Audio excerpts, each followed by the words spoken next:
በቡና ተክልና በአካባቢ ጥበቃ ላይ በጥልቀት ተመራምረዋል። በአሳታፊ ደን አስተዳደርና በድህነት ቅነሳ ላይ በስፋት ሰርተዋል። እንደ ጥቅም አልባ ይታዩ የነበሩ ውሃ አዘል መሬቶችን ጠቀሜታ ከማሳወቃቸውም በላይ በውሃ አዘል መሬቶች ላይ የሚሰራ በኢትዮጵያ የመጀመሪያና ብቸኛ የሆነውን ሀገር በቀል መንግስታዊ ያልሆነ ድርጅት መስርተውና መርተው ውጤታማ አድርገዋል። በደምሳሳው በተመራማሪነት፣ በመንግስታዊ ኃላፊነት፣ በግብረ ሰናይ ድርጅት መስራችነትና መሪነት ለሀገራቸው ዜጎች ኑሮ መሻሻል የላቀ ስራ የሰሩና በመስራት ላይ ያሉ ግለሰብ ናቸው። አፈወርቅ ኃይሉ ገብረወልድ።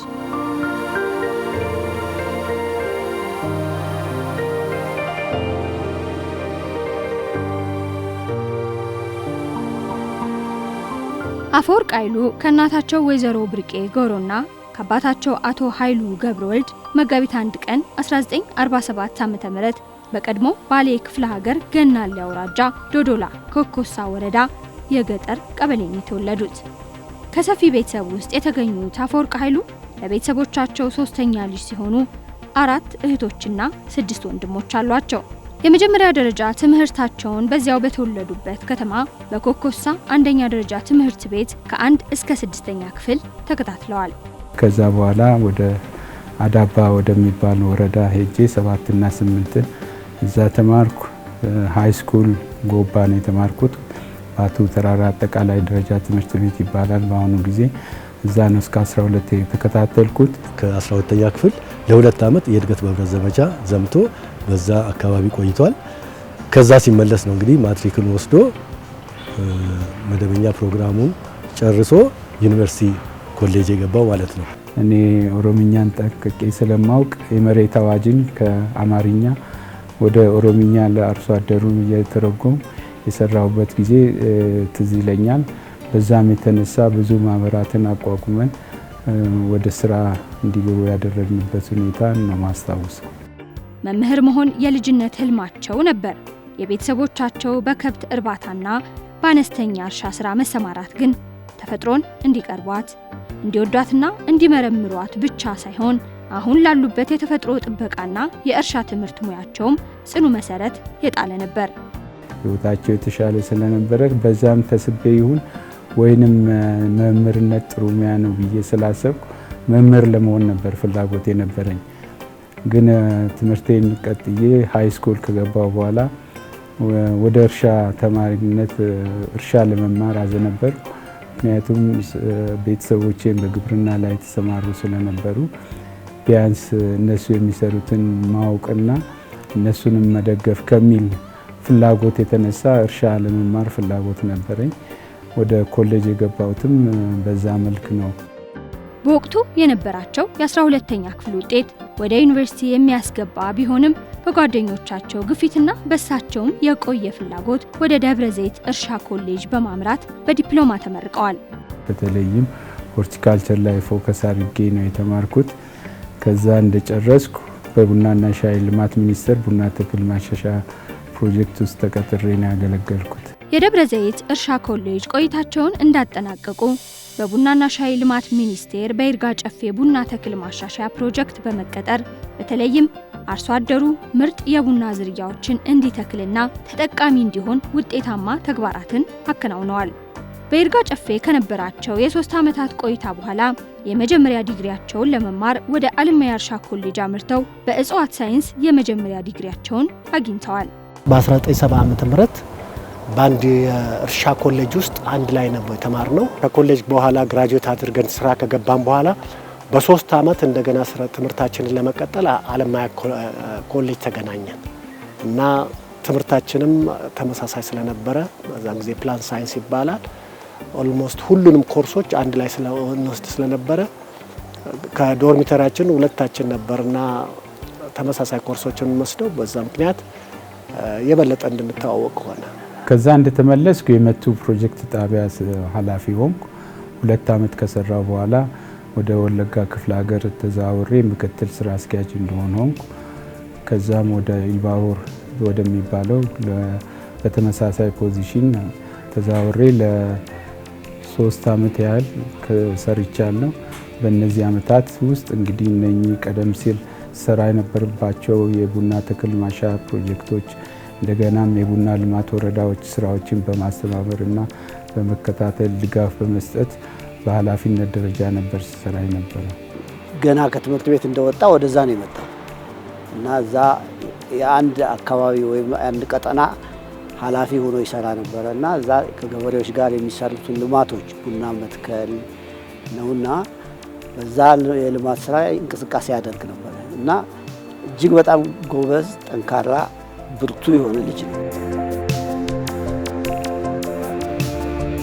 በቡናና ሻይ በነበራቸው ቆይታ ውጤታማ የነበሩትና የተሰጣቸውን ስራ በከፍተኛ ኃላፊነት የተወጡት አፈወርቅ በወቅቱ ሲሰሩበት ከነበረው ኃላፊነታቸው ለተሻለ ትምህርት ወደ አውስትራሊያ የተላኩ ሲሆን በአውስትራሊያም ሁለተኛ ዲግሪያቸውን ተከታትለዋል። ወደ አውስትራሊያ ዩኒቨርሲቲ ኦፍ ኒው ኢንግላንድ ወደሚባል ኒው ሳውዝ ዌልስ ውስጥ የሚገኝ ዩኒቨርሲቲ ነው የሄድኩት። እዛ ከሄድኩ በኋላ የተማርኩት ተፈጥሮ ሀብት ማኔጅመንት ላይ ያተኮረ ስራ ትምህርት ነው የተማርኩት። ለአሁኑ ስራዬ አስተዋጽኦ አለው ብዬ ማምነው እሱ ነው። የትምህርት እድል አግኝቶ በስኮላርሺፕ ወደ አውስትራሊያ ሄዶ የማስተርስ ዲግሪውን ሰርቶ ኦልሞስት 3 ዓመት በላይ ጊዜ ቆይቶ በናቹራል ሳይንስ ትምህርቱን በማስተርስ ዲግሪ አጠናቆ ተመለሰ።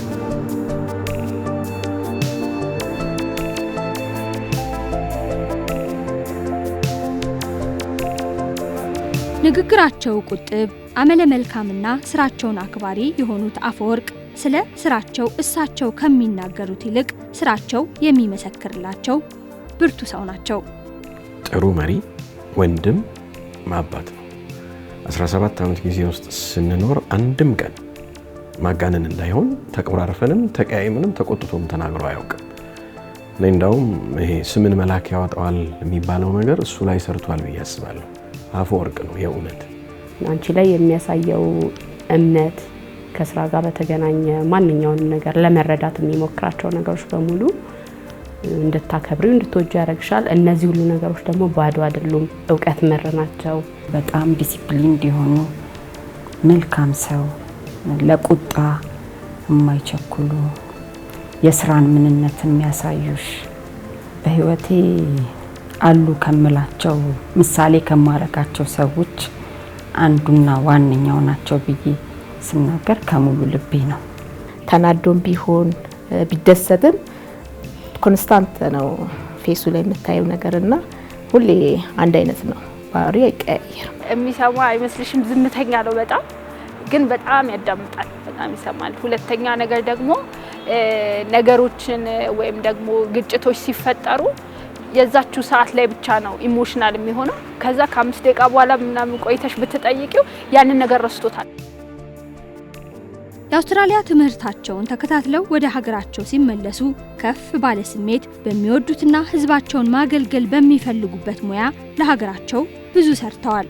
ከአውስትራሊያ እንደተመለስኩ ቡናና ሻይ ልማት ሚኒስቴር የሚባል ታጥፎ ግብርና ሚኒስቴር ስር ገብቶ ነበረ። ወደዛው ተመደብኩ። ለ6 ወር ያህል እዛ ቆይቼ ከዛ ለቅቄ ኢትዮጵያን ዌትላንድ ሪሰርች ፕሮግራም የሚባል ድርጅት ውስጥ ጆይን አደረግ።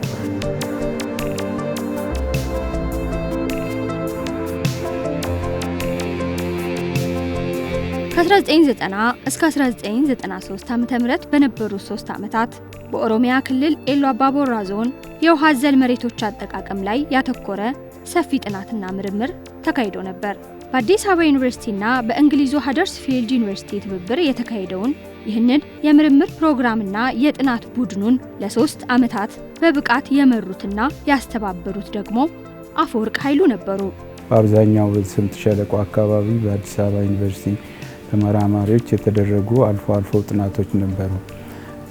ግን ኢሉባቦር ላይ የተደረገው ጥናት ሁለገብ የሆነ የውሃ አዘል መሬቶች ላይ ትኩረት ያደረገ ጥናት ነው። አንደኛ የውሃ አዘል መሬቶች የውሃ ሁኔታ ምን ይመስላል የሚል፣ ሁለተኛ የውሃ አዘል እጽዋቶች ምንድናቸው፣ ምን አይነት ይመስላሉ የሚል፣ ሶስተኛ ደግሞ የአፈሩ ሁኔታ ምን ይመስላል፣ አራተኛ የውሃ አዘል መሬትና የህዝቡ ተጠቃሚነት በምን ላይ ያተኮረ ነው፣ ምን ይመስላል፣ ውሃ አዘል መሬቶች ላይ ምን አይነት ጉዳቶች እየደረሱ ነው፣ ውሃ አዘል ፖሊሲ በሀገራችን ምን ይመስላል የሚሉ እነኚህን ያካተተ ጥናት ነው የተደረገውና ጥናቱ አሳታፊ የሆነ ጥናት ማለት ከማህበረሰቡ ጋራ በጋራ የተሰራ ጥናት ነው።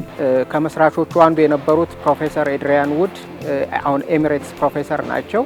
እሳቸው በ1962 ዓመተ ምህረት የዶክትሬት ዲግሪያቸውን የሰሩት ኤሊባቦር መቱ ዊጪ ዌትላንድ መሬት ላይ ነበር። ስለዚህ አመሰራረቱ ከዛም ጋር ይያያዛል። የውሃ አዘል መሬቶችን ጥቅም ያውቁት ስለነበር ፒኤችዲያቸውን የሰሩበትን ምክንያት በማድረግ ኢትዮጵያ ዌትላንድ ሪሰርች ፕሮግራም EWRP የሚባለው ፕሮግራም አድጎ ነው።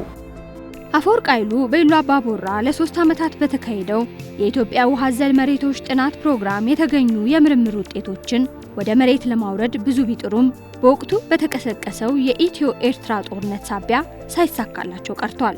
በኢትዮጵያ ውሃ አዘል መሬቶችና የተፈጥሮ ሀብቶች ላይ የሚሰራውን መንግስታዊ ያልሆነ ድርጅት በ1994 ዓ.ም ያቋቋሙትም እነዚህን የምርምር ግኝቶች ተግባራዊ ለማድረግ ካላቸው ጽኑ ፍላጎት ነበር። ከህብረተሰቡ ጋራ ስንሰራ ቆይተናል። የተገኘውን የሪሰርች ውጤት ዲስሚኔት ማድረግ ለህብረተሰቡ አስፈላጊ ነው። ለሀገርም ጠቃሚ በሆነ መልኩ ማስተላለፉ ተገቢ ስለሆነ ሀገር በቀል የሆነ ኤንጂኦ ስታብሊሽ በማድረግ በዚህ ብንቀጥል የተሻለ ነው የሚል ሀሳብ መጣና ኢትዮ ዌትላንድ ናቹራል ሪሶርስ አሶሲዬሽን የምንለው አሁን እኔ የምመራው ድርጅት እንዲመሰረት ሆነ። እሳቸው የወሰኑት ውሳኔ በጣም ብልህ የሆነ ውሳኔ ነው። ምንድነው ያ ዌትላንድ ሪሰርች ፕሮጀክት የሚባለው ዓለም አቀፍ ድጋፍ የነበረው ነበረ፣ ግን ወደ ሀገራዊ ድርጅትነት ቀየሩት። ተስፋ ባለመቁረጥ ከፍተኛ ጥረትና ቁርጠኝነት በመውሰዳቸው ምክንያት እንዲጀመር ያደረጉት ማለት ነው እና ያ ከፍተኛ አበርክቶ ያለው ነገር ነው። ውሃ አዘል መሬቶችን ተንከባካቢና ጠባቂ የመጀመሪያው የኢትዮጵያ ማህበር ነው። የኢትዮ ዌትላንድስ አመሰራረት እንደ ቻሌንጅም የምናስበው ምንድነው ከስሙ አንጻር የማይጠቅም መሬት ጨፌ መሬት የሚለውን ነገር ወደ ጥቅም ለመዋል ነው ተብሎ ሲመጣ ስራው ላይ ያስቸግር እንደነበር ይታወቃል። እንዳይጠፉም ደግሞ እንደ ዌስትላንድ የሚባሉት የጠፋ ማሳ እንደ ተብሎ የሚገመተውን ነገር ህብረተሰቡ ግን የብዙ ነገሮች መሰረት እንደሆኑ ማሳወቅ ላይ ምርምሮችን ማካሄድ ላይ ነበር የመጀመሪያ ስራቸው።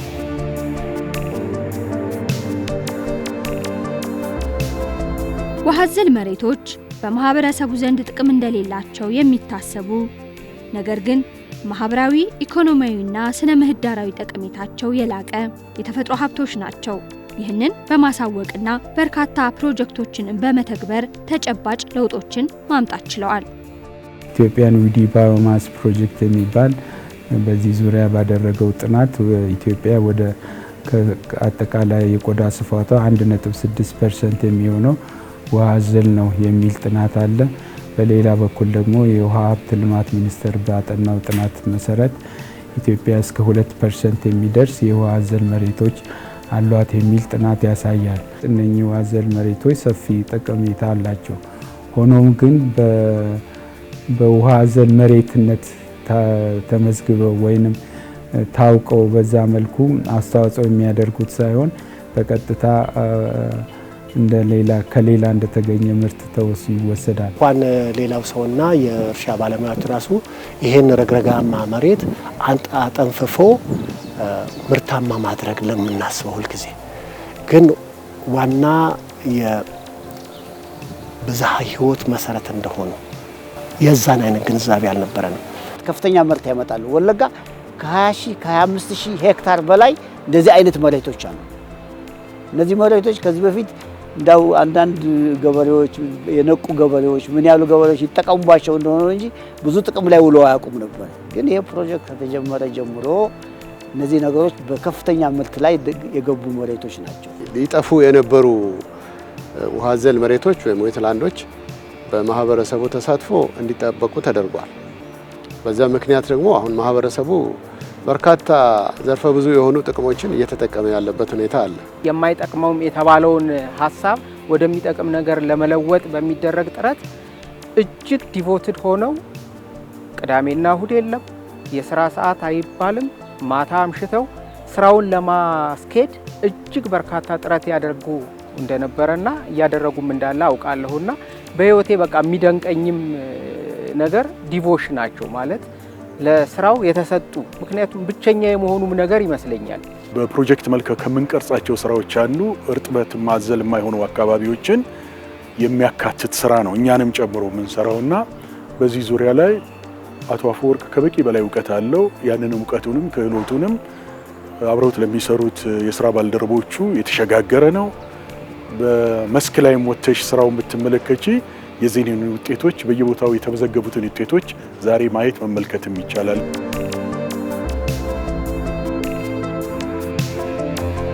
እኚህ አንጋፋ ምሁር የአፍሪካ የውሃ ማማ የተሰኘችው ኢትዮጵያ ከአጠቃላይ የውሃ አካላቶቿና ከውሃ አዘል መሬቶቿ የሚገባትን ጥቅም እንድታገኝና የውሃ አዘል መሬቶች አዋጅ እንዲኖራት ብዙ ደክመዋል።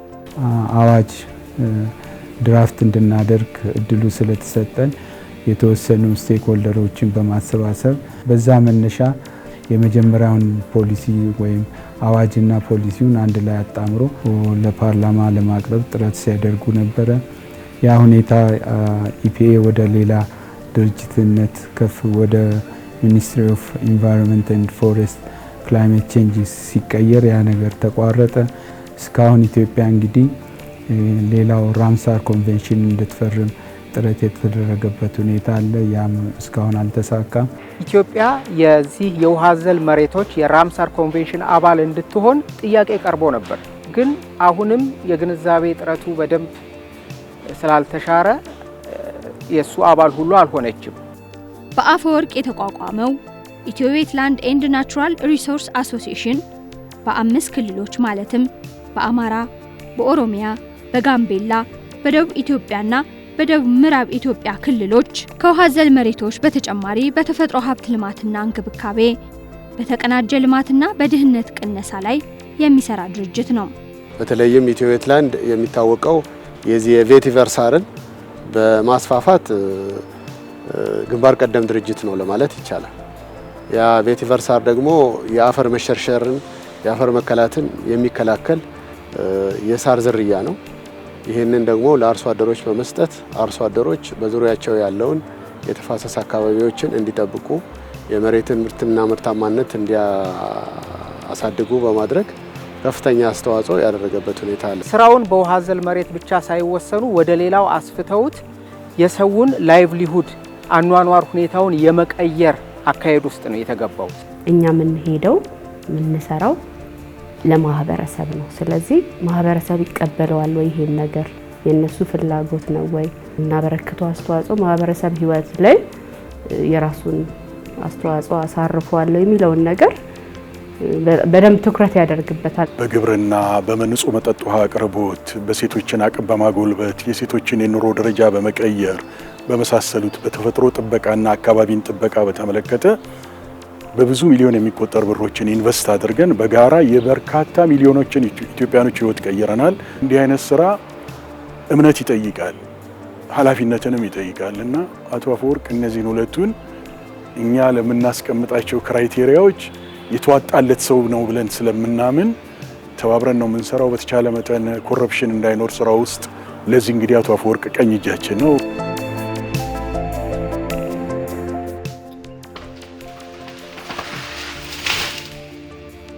ዛሬ ዓለም በአንድ እየተጨነቀበት ያለው የአየር ንብረት ለውጥን ችግር የተረዱት አፈወርቅ ደን እንዳይራቆት ማህበረሰቡን ባለቤት ያደረገ አሳታፊ የደን አስተዳደር የተባለ አሰራር አስተዋውቀዋል። በተለይ የኢትዮጵያ ዋነኛው የደን ሽፋን በሚገኝበት በደቡብ ምዕራብ ኢትዮጵያ የደን እንክብካቤ አያያዝና አጠቃቀም ስራዎችን በስፋት በማከናወን ለአየር ንብረት ለውጥ ችግሮች መፍትሄ እያቀረቡ ይገኛሉ።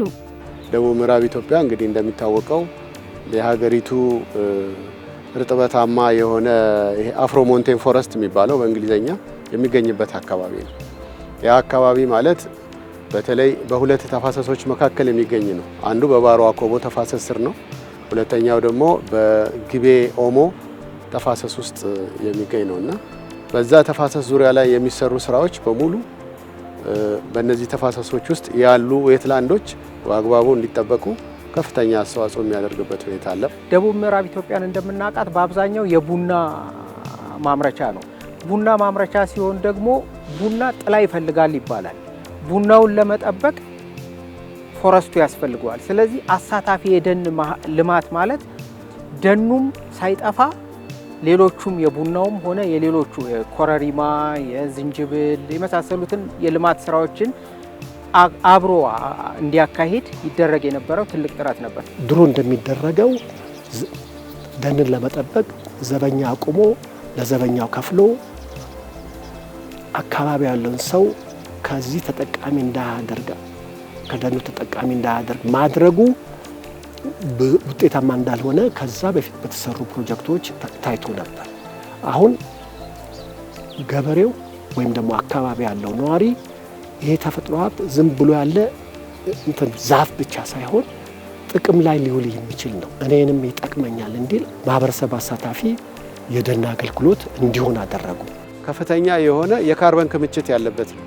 ምክንያቱም እንግዲህ ኢትዮጵያ እንደ ሀገር አሁን ከዚህ ከካርበን ፋይናንስ ተጠቃሚ ለመሆን በሀገራዊ ደረጃ በደን ላይ የሚደርሰውን ውድመትና መመናመን በመቀነስ ለካርበን ክምችት የሚያደርገውን አስተዋጽኦ ከግንዛቤ በማስገባት ከዛ ተጠቃሚ ለመሆን ከፍተኛ እንቅስቃሴ እየተደረገ ያለበት ሁኔታ አለና ከዛም አንጻር ከፍተኛ የሆነ አስተዋጽኦ አለ። ላለፉት 25 ዓመታት ድርጅቱን በመምራት ላይ የሚገኙት አፈወርቅ ኃይሉ በቡና ተክሎች፣ በኢትዮጵያ ውሃ ዘል መሬቶችና በአካባቢ ጥበቃ ላይ በርካታ ጥናቶችን አካሂደዋል።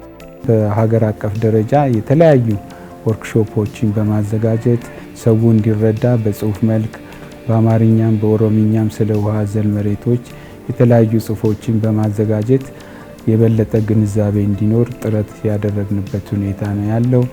ከዛ ባለፈ ስለ ውሃ ዘል መሬቶች የተለያዩ ጥናቶች፣ ምርምሮች እንዲደረጉና በሀገር አቀፍም ሆነ በዓለም አቀፍ ደረጃ ባሉ ጆርናሎች ላይ እንዲወጡ ያደረግንበት ሁኔታ ነው ያለው።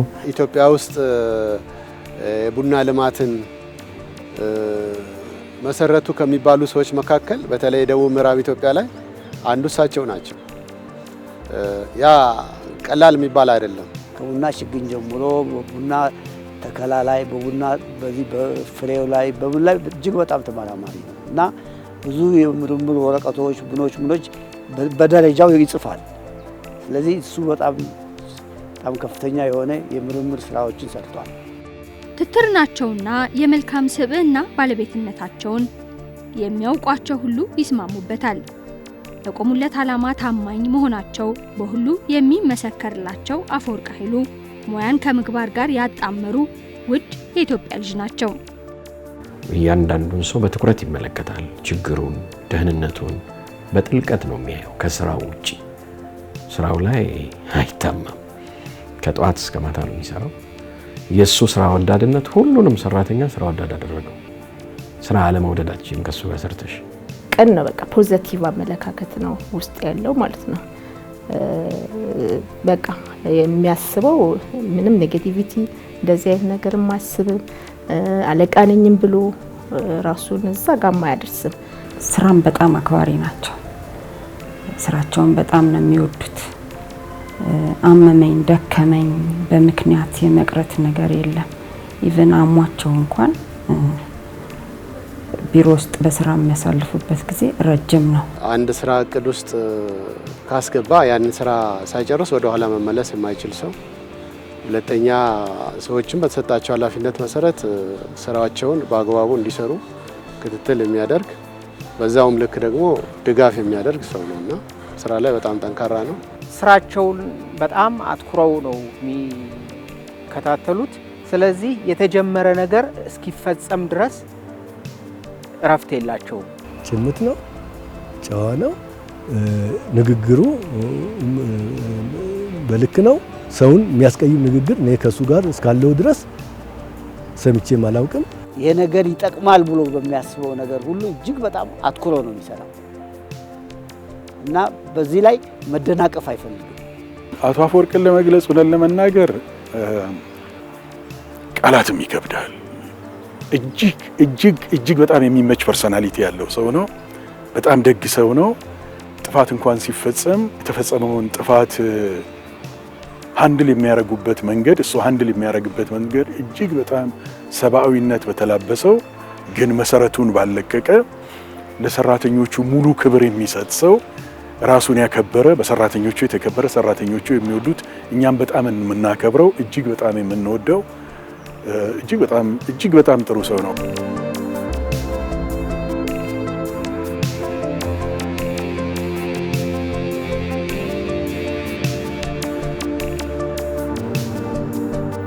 የኚህ ሰው መልካም ስብዕና የሚመሰክርለት በባልደረቦቻቸውና በስራ አጋጣሚ በሚያውቋቸው ግለሰቦች ብቻ አይደለም በቤተሰቦቻቸውም ጭምር እንጂ።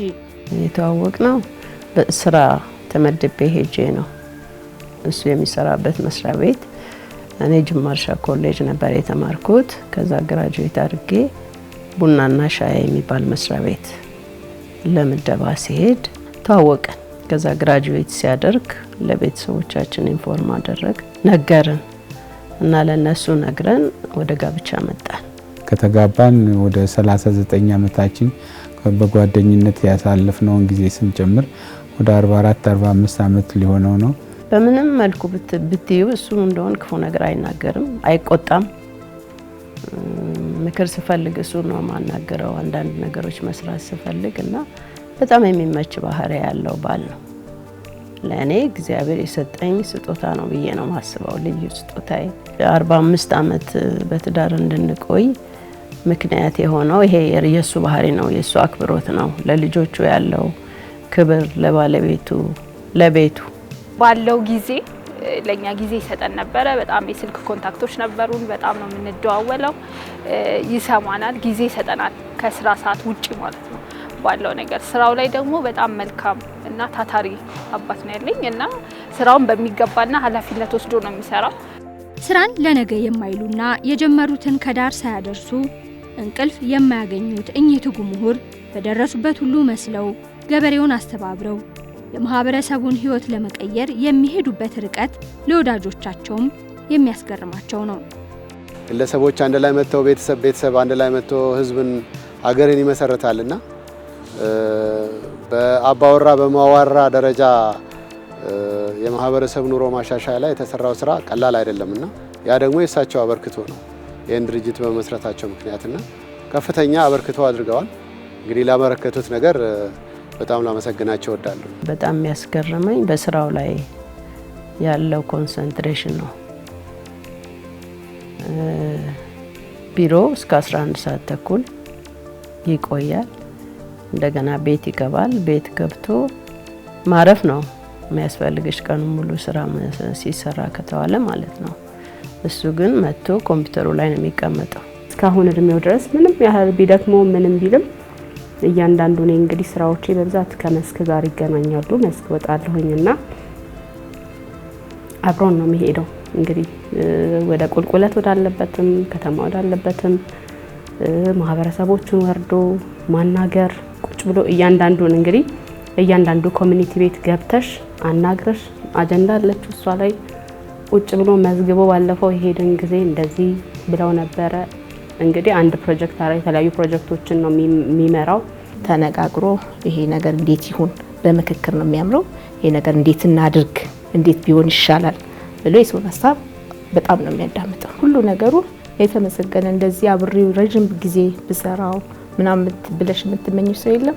ሁሉ ቦታ እንዳልኩሽ ኮንስታንት ነው። ያንን ሁሉ ነገር አልፈው ዛሬ ላይ ድርጅቱ ያለውን ህልውና ለማግኘት የከፈሉት መስዋዕትነት ቀላል የሚባል አይደለምና ለዚህ በጣም አክብሮት አለኝ።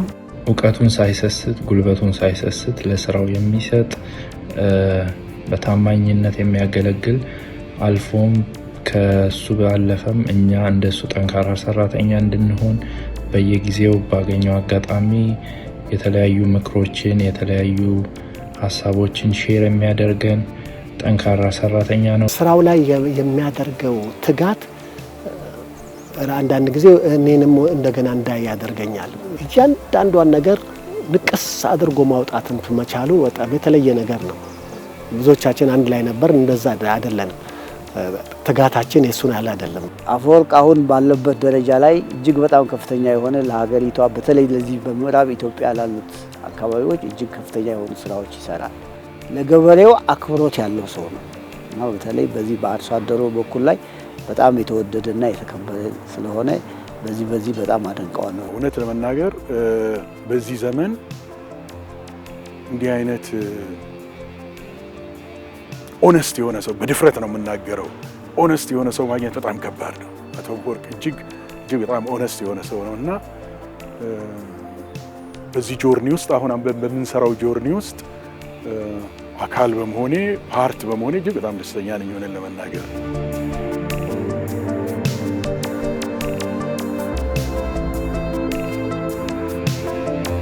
የቤተሰባቸው አባላት ለደረሱበት ስኬትና ውጤታማነት የላቀ ሚና እንዳላቸው በትዳር አጋራቸው የተመሰከረላቸው አፈወርቅ ኃይሉ ለ39 ዓመታት በዘለቀው ትዳራቸው አያት መሆንም በቅተዋል። እውቅናም ቦታ የምንሰጠው ለእግዚአብሔር ነው። ጌታ ነው ይሄንን ነገር ያደረገው እዚህ ያደረሰው ማለት ነውና ሁለተኛ ነገር ደግሞ ማሚ ነች ከጎኑ ያለችው ማለት ነው። ማሚ በጣም ሰፖርት ታደርገዋለች፣ ከጎኑ ነው ያለችው በሁሉ ነገር። ከሱ ለሚያስፈልገው ነገር በጣም እርዳታ ታደርግለታለች እና በጣም አንደርስታንድ ታደርገዋለች። ስኬታማ እንዲሆን ድርጅታችንም ስኬታማ እንዲሆን ኑሯችን ስኬታማ እንዲሆን አብዛኛውን ድርሻ ማለት ይቻላል ሙሉ ለሙሉ የሷ ነው ማለት እችላለሁ። ኃላፊነቱን ወስዳ ልጆች በማሳደግ በኩል ምንም አቴንሽን እኔ ሳልሰጥ እሷ ተከታትላ የምትረዳቸው የምታግዛቸው እሷ ነች። እያንዳንዱ ስታፍ እኔ አገኛለሁ ከሱ ጋር በተለያየ ነገርና ለሱ ያላቸው እንትን በጣም ነው የሚገርመኝ። እኔ እንደውም እንድሰጥ ያደርገኛል። በቃ በጣም እንድረዳው እንዳስብለት የሚያስፈልገውን ነገር ሁሉ ማድረግ እንዳለብኝ ከነሱ ከሚሰጡት አክብሮት እኔ ብዙ ነገር ተጠቅሜያለሁ። ምክንያቱም እኔ የበለጠ ማድረግ እንዳለብኝ ወሰንኩ። በቃ ትጋትን በተላበሰው መልካም ስብዕናቸው ከቤተሰቦቻቸው ከባልደረቦቻቸውና በስራ ከሚያውቋቸው ሁሉ ፍቅርና ክብርን ያተረፉት አፈወርቅ ኃይሉ አሁንም ድረስ ድርጅቱን በመምራትና ውጤታማ በማድረግ ላይ የሚገኙ ጉምቱ ምሁር ሲሆኑ ኢትዮጵያን የውሃ አዘል መሬቶች ዓለም አቀፍ ስምምነት አባል ለማድረግም በተመሰከረለት ትጋታቸው እየሰሩ ይገኛሉ።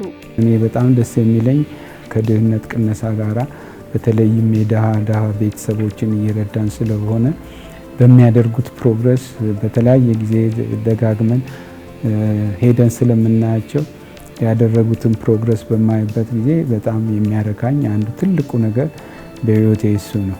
ቢሆን ብዬ ማስበው ነገር እስካሁን ያልተሳካልን በዌትላንድ ዙሪያ የሀገራችን ፖሊሲና የራምሳር ኮንቬንሽን ፈራሚ ያለመሆኗ ስቲል ይከራከረኛል።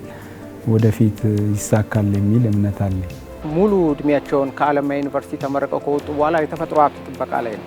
ስለዚህ የተፈጥሮ ሀብት ጥበቃ ውጤት ያለው ሆኖ ሰስቴኔብል አሁን ይባላል ሰስቴኔብል ዘላቂነት ያለው የተፈጥሮ ሀብት ጥበቃ በመንግስት በኩል ጥበቃ ከተደረገለት የአቶ አፈወርቅ ሀሳብ እውን ይሆናል ማለት ነው። ብዙ ሀገርን የሚጠቅም ነገር አድርጓል። እሱ ብዙ ጊዜ መናገር አይወድም ይሄን ሰራው ብሎ፣ ግን ብዙ ሀገርን የሚጠቅም ነገር ይሄን ድርጅት ሲመሰርትም ከመመሰረቱ በፊትም መንግስታዊ በሆነ ድርጅት ውስጥ ሰርቷል። ሀገርን የሚጠቅም ሙያም እውቀትም አለው።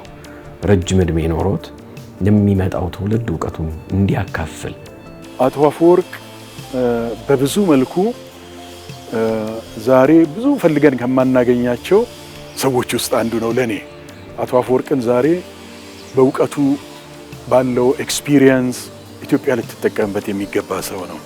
አቶ አፈወርቅ ሽማግሌ ነው። ሰዎች ሲጣሉ የሚያስታርቅ ሰው ነው። አቶ አፈወርቅ እጅግ በጣም የተሟላ ስብዕና ያለው ሰው ነው።